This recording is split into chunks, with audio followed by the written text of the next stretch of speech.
Jadi makin ditekan, makin yakin sama Allah.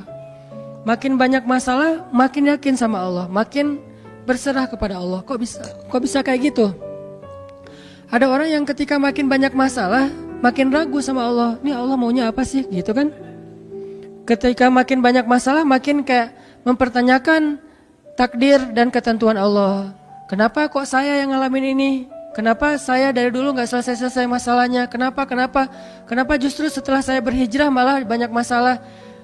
Kenapa para sahabat sebaliknya? Makin dikasih ujian, makin wa ma zadahum illa imanan wa taslima. Gak bertambah kecuali iman dan kepasrahan. Jadi dikasih ujian malah makin yakin sama Allah, bukan makin ragu.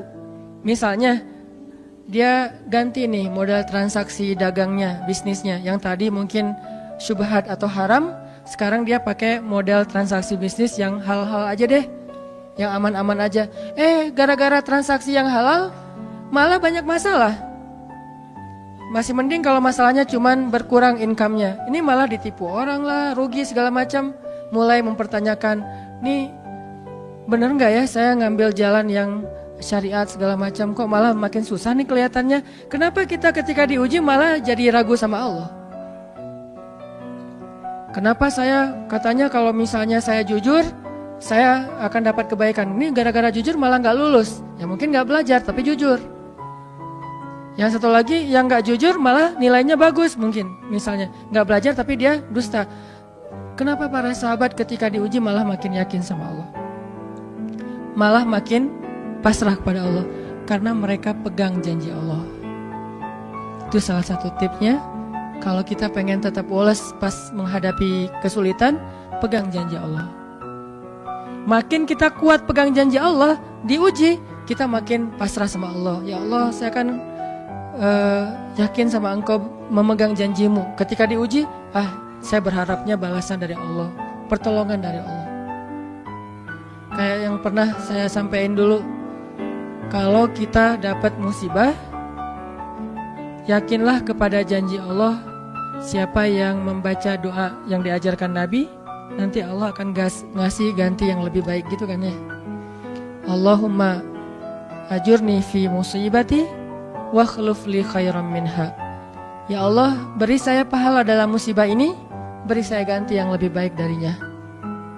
Kalau kita pegang banget dengan janji Allah lewat doa ini, kita ketika dapat musibah setidaknya gak akan panik habis-habisan, gak akan putus asa dalam menunggu pertolongan Allah. Setidaknya kalau nggak bisa woles-woles amat, nggak bisa tenang-tenang amat, minimal nggak panik habis berlebihan. Kalau musibahnya musibah kematian, nggak bikin kita meratapi kematian. Kenapa? Kita pegang janji Allah SWT. Makanya kan ada cerita seorang ayah yang diberi musibah dengan wafat 2 orang anaknya. Anak laki-laki pertama meninggal. Dia bilang innalillahi wa inna ilaihi rajiun. Anak laki-laki kedua meninggal, dia bilang innalillahi wa inna ilaihi rajiun. Semua ini milik Allah. Allah yang memberi, Allah juga yang mengambil kembali. Suka-suka Allah, pasrah gitu. Nerima, ridho dalam bahasa agama. Bukan ikhlas ya. Kalau ikhlas itu dalam bab ibadah. Kalau dalam bab takdir namanya ridho. Raditu billahi robba. Saya ridho deh dengan ketentuan Allah, itu namanya ridho. Bukan yang ikhlas ya. Ikhlas apaan? Orang nggak lagi ibadah kan, lagi ada musibah. Jadi bukan yang ikhlas ya, bukan, tapi yang ridho ya. Kalau mau lebih tepat nih, tapi nggak apa-apa deh, pakai bahasa kita aja. Tapi kalau mau lebih tepat maknanya yang ridho ya, sing ridho ya gitu, bukan sing ikhlas. Karena ikhlas itu ibadah ritual. Nah, dia ridho tuh. Innalillahi wa inna ilaihi rajiun. Innalillahi wa inna ilaihi rajiun. Yang ketiga meninggal juga. Dan dia mulai agak ragu nih, kok gini-gini amat ya. Suatu malam dia bermimpi 2 anaknya itu, dalam mimpi itu ayah ini mau jatuh ke sebuah jurang yang di bawahnya api, kayak api neraka gitu. Ditarik sama 2 anaknya, cuman gak kuat. Kata mereka, seandainya adik ada di sini pasti bisa narik nih, bisa nyelamatin ayah. Kalau adik ada di situ, kenapa cuma 2 yang nolong? Karena 2 itu yang dia ridho, yang satu lagi gak ridho. Akhirnya cuma 2 orang yang bisa nolong dia di akhirat. Bangun dari mimpi dia sadar, oh ternyata justru Allah pengen nolong dia di akhirat dengan musibah itu. Dan buat anaknya juga kebaikan nanti di akhirat masuk surga. Akhirnya dia bilang innalillah wa inna ilaihi rajiun, astaghfirullahalazim. Hidup kadang kayak gitu. Ketika kita pegang janji Allah, ada sesuatu yang kita tunggu di dalam kesulitan hidup kita, sehingga buat kita selalu punya harapan. Tapi kalau kita nggak pegang janji Allah, kita nggak nunggu apa-apa kecuali mengeluhkan keadaan kita, dan itu bikin kita lemah. Ditolak yang pertama, innalillah wa inna ilaihi rajiun. Ya Allah, beri saya yang lebih baik darinya. Nemu nih, ditolak lagi. Lebih cantik tapi nolak juga, kan lebih sakit ya. Lebih cantik ditolak lebih sakit. Ya Allah, beri yang lebih baik lagi. Makin lama makin di puncaknya rasa sakit yang udah gak tahan, diterima. Nih happy ending nih. Ada gak ya yang kayak gitu ya? Kalau jarang ada, berarti belum mempraktekkan jurus ini nih. Kalau pengen kayak gitu, coba tes deh. Cuman kalau ngetes Allah tahu sih ya. Coba deh praktekin, bukan ngetes, praktekin. Nanti pasti kita akan ngelihat hasil yang luar biasa. Jadi pegang janji Allah. Saya kalau nggak selalu sih, kadang-kadang nih, terutama hal-hal yang masih mampu. Ada musibah kecil, langsung berpegangan pada janji Allah. Nah, ntar Allah ganti yang lebih baik. Tapi itu harus dengan bahasa hati ya, bukan dengan lisan doang nih. Wa khluf li khairam minha. Hati nggak percaya. Allah kan bermuamalah berakad dengan kita lewat hati itu teman-teman. Allah nggak berakad dengan kita lewat lisan doang. Makanya niat itu kan sesuatu yang terbersih di dalam hati. Walaupun dalam prakteknya ada mazhab yang mengucapkan, ada mazhab yang tidak mengucapkan. Yang jelas secara definisinya terbersih di dalam hati. Innamal a'malu binniyat. Terus Nabi menunjukkan dalam riwayat yang lain, Nabi menunjukkan ke dadanya atau hatinya. Artinya Allah berakad dengan kita itu dengan hati. Jadi kita kalau mau ditolong Allah, katakan kalimat itu dengan benar-benar yakin di hati kita. Wa khluf li khairam minha. Emang yakin saya Allah bisa ganti nih. Yakin. Gimana caranya? Itu bukan bagian kita, itu bagian Allah. Bagian kita berharap, bagian Allah memberikan cara. Jangan sampai kita mengambil bagian Allah. Pasti kita akan kebingungan. Orang kita bukan Tuhan. Mengambil bagian Allah apa? Harus jelas caranya. Kalau nggak jelas nggak percaya. Terlalu logis. Akhirnya nggak lagi ada ruang untuk kita berharap kepada sesuatu. Jangan mengambil bagian Allah. Gimana caranya? Ya terserah Allah. Yang penting saya berharap Allah ganti yang lebih baik. Ikhtiar urusan kewajiban kita kepada Allah. Bukan cara itu. Kewajiban kita kepada Allah. Ikhtiar itu dalam agama kayak ibadah, sholat, puasa, zakat. Bukan jalan untuk menemukan suatu kebaikan, karena Allah yang menentukan. Kadang-kadang kita ikhtiar ini jalannya dari yang lain. Kita ngejar, ternyata dapatnya justru yang sering pakai curhat. Kan beda-beda kan cara Allah ya. Kita ngejar, gak berhasil, curhat lagi ke teman kita di sebelah. Ternyata dia, bukan dia yang jadi sama dia, kita jadi sama dia gitu maksudnya.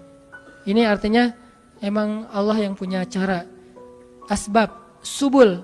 Walladzina jahadu fina lanahdiyannahum subulana. Orang yang bersungguh-sungguh di jalan kami yang akan tunjukkan kepada cara-cara menuju kepada kebaikan. Subul, bukan cuma satu. Kalau satu sabil, ini berarti Allah yang punya cara. Ya Allah, beri saya ganti yang lebih baik. Saya yakin banget nih. Kata teman kita, caranya gimana? Kayaknya mustahil deh. Allah punya cara. Allah bisa mendatangkan sesuatu dengan cara-cara yang kita mengerti, ilmiah, logis. Bisa yang dengan cara yang kita nggak ngerti, nggak ilmiah, nggak logis. Bisa juga dengan sebalik dari apa yang kita ngerti. Kita ngertinya gini, Allah bikin yang sebaliknya. Allah punya banyak cara. Contoh, Allah mendatangkan kita, melahirkan manusia itu dari pasangan ayah dan ibu. Ilmiah, logis, bisa dijelaskan secara keilmuan.